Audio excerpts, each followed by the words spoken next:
Прокуратура органдары тарапынан жасалған арнайы зерттеулерде біршама фактілер анықталған. Нақтырағы құзырлы орган сыбайлас жемқорлық әрекеті үшін 7 адамға тәртіптік әкімшілік шара көрген. Сонымен қатар Нұр Отан партиясының этика кодексін сақтамаған 39 азаматқа ескертулер берілген.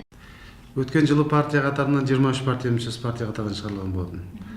Ол кісілердің барлығы дерлік жаңағы сыбайлас жемқорлық әрекеттері үшін. Сонымен қатар Шымкент қалалық мәслихатының депутаты Қалауы Жамбыл деген азаматымыз болған. Сол кісі партия мүшесіне жаттылық жасаған үшін қалалық партия филиалы тарапынан партия қатарынан шығарылды. Бір өкініштісі партиялық билеттен айырылғандардың басым бөлігі лауазымды тұлғалар, әрі халық қалаулылары. Мәселен, Айдар Ниязов, Шымкент қалалық мәслихатының депутаты, әрі Әбілхан Қасиев атындағы көркемсурет колледжінің директоры 200 мың теңге пара алу сәтінде құрықталған.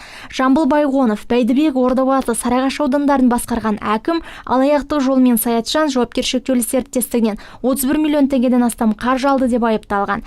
Бейбіт Сыздығов, Еңбек, әлеуметтік қорғау және көші-қон комитетінің Оңтүстік Қазақстан облысы бойынша департаменті басшысының сыбайлас жемқорлыққа қарсы күрес бюросының мамандары 100 мың теңге көлемінде пара алу сәтінде ұстаған.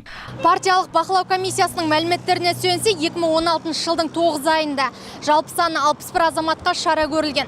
Өткен жылы жемқорлыққа жол бергендердің саны 23 болса, биылдыққа бұл көрсеткіш 14-ті құрап отыр. Дегенмен бұл статистика көңіл қуантпайды. Себебі жыл соңына дейін тағы да өзгеруі мүмкін. Жұлдыз Жасұзақ, Владимир Соколов, Нар Ньюс.